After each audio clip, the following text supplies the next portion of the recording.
Does this work now?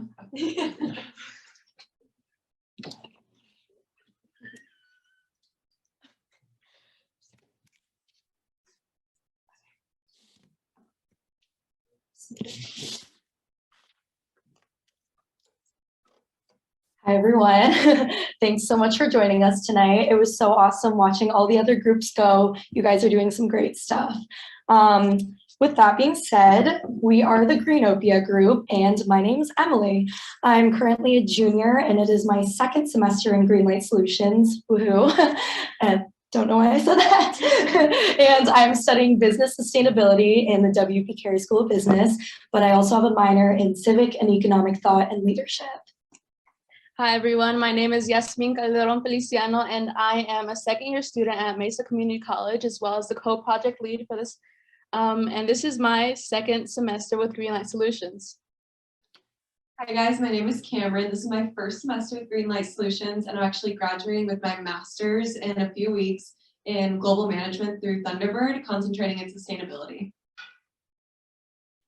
I'm Matt Kester, first semester. Yes, Matthew Kester, and currently I'm attending ASU as a senior. Yay, one more semester to go. And my degree is in sustainability with a focus in food systems. Awesome. So what is Greenopia? I was asking myself the same question not too long ago, but basically it is a mobile app concept created by Gay Brown, who is the founder and CEO, as well as the author of Living with a Green Heart, which is her guide to living sustainably.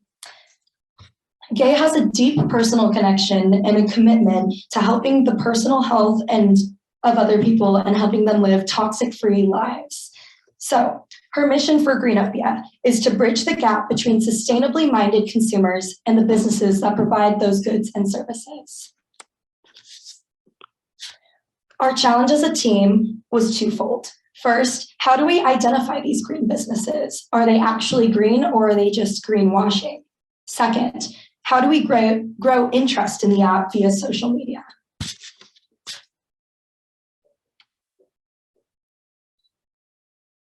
And this led us to finding our solution. So the problem that we were trying to assess was how can we bridge that gap for Gay and the Greenopia team by maximizing responses between businesses and incentivizing them to work with us, utilizing LinkedIn searches to identify the businesses in which we're interested in. And then after we find these businesses, then reaching out in a very personable manner. We wanted them to feel comfortable with us, first and foremost. So our next step was, okay, so how do they look at a company, Greenopia, with really no website or anything, and look at us as a viable option? Which brought us to TikTok inspiration in order to bring that viability into it and represent their company with our company and our partnership. The SDG in which we focused on was responsible consumption and production, which specifically 12.6, 12.7, and 12B, those are just kind of diving into it.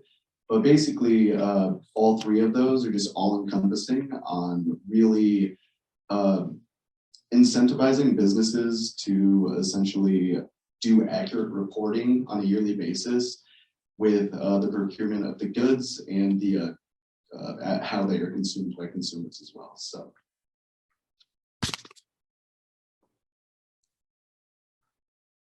All right, so the project vision set by our project partner was to select 5 regions of interest to collect all of the green businesses in an Excel sheet in those areas, and then eventually to email them a survey to determine if they're truly green or not, and if they would like to be a part of this app. And then the project mission that we created as a team was to compile the Excel sheets, the list of all green businesses, identify what works and what doesn't work as far as sending out emails and what wording and things that we should put in the emails to get a reply back. And then also that added portion of social media strategies to build Greenopia's credibility and outreach. And then eventually the social media could also be a tool for crowdsourcing for new businesses to join the app as well. And then our objectives and KPIs. First were to identify those 5 regions. We ended up going with Phoenix, Atlanta, Seattle, and online businesses, which I suggested as another form of not physical region, but another realm. And compile a list of all those green businesses, which led us to our second objective, which was actually emailing every business and tracking those replies. And then our third objective pertains to the social media, which was to brainstorm and research effective methods and examples for videos. Specifically TikTok, we thought would gain a lot of traction and have a good outreach. So our results, as Cam said, we picked 4 regions so that we could truly focus on each and every one and not have to spread ourselves thin. And then we got 67 businesses contacted, and we have, oh wait, this is not the right slide. We did actually 187 businesses, and we had 7 replies. My apologies. So as far as takeaways, the first thing that we had to learn was how to actually utilize LinkedIn as a tool for us to not only research, but reach out to businesses, which I mean, there are a ton of different businesses out there. So how would we cut that down? How would we filter to reach the businesses that were truly green and that could be potentially interested in working with us? And not only that, but after constant check-ins and not only with our project partner, but with each other and some minor adjustments to our original plan, we learned that there is absolutely nothing wrong with making some minor adjustments to your plan along the way. Because what granted us success was the consistent effort towards one ultimate goal, which was facilitating green living and green lifestyle choices for everyone. Okay, so some of the things we learned during our outreach with the emails are cybersecurity concerns is definitely the forefront of some of our issues, I believe. We were sending them from our own ASU emails, and I think that if we would have had a email account that was from Greenopia and just making sure it was more credible and personable, then the emails would have gotten more responses. So that was definitely a huge learning curve, a big takeaway for us. LinkedIn messaging is another recommendation that we had that could be more credible as well, reaching out through LinkedIn. Also adding their Greenopia link to the email. And we also recommend that they would start in one city and really build credibility in that city, and then they could move on from there. And also adding a what's in it for them for the companies so that the companies are more willing to reply and participate. For social media, we decided to go with TikToks, as we said, and our first idea was to do a campaign called Living with a Green Heart based on Gay's book, which inspired this whole app. And it would basically be, okay, picture this. So you're scrolling on your phone, then you come across me, and I am at my favorite green coffee shop, and I'm getting some footage, what the coffee shop looks like, how they're sustainable. We've got a good voiceover going. It's gonna be beautiful. And then it'll say hashtag living with a green heart. How do you live with a green heart? And then people could stitch, and that's just like a TikTok thing, but they could just make their own version. So it would spread, hopefully, like wildfire, but we don't like wildfires here. So now I'm sure you're curious about how you can do better or how you can begin to live with a green heart. Well, as a team, we recommend that you first start off by subscribing to Greenopia's email list and anticipating any new updates that they might bring us and supporting them along their whole journey, which is just, again, making sustainable living easier for us, which is something that we would like to thank them for.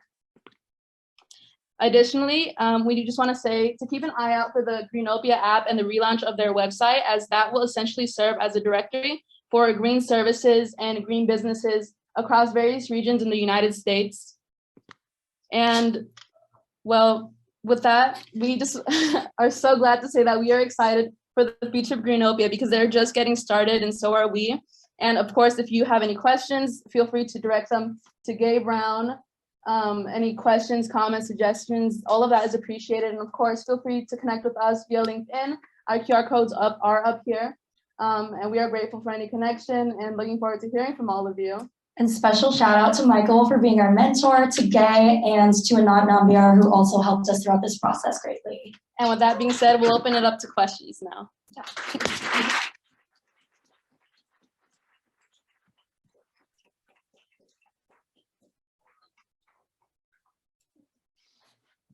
All right, so does anyone have any questions? Oh, does anyone have any questions in the chat, Nathan? Yeah, Kevin has a question. Kevin, would you like to ask it? Sure. I was just curious, from the responses that you did get, what were some of the most engaging responses from the businesses that you connected with? So I personally got 2 responses, and one was from an online green business that connected us with their founder. And so I connected them to Gabe Brown, and they're going to move that connection forward. Oh, hello. They're going to move that connection forward, and hopefully they'll be a part of the app when it does launch. But yeah, it was exciting to see. That's great. Thanks. We have a question from Alan. Thank you.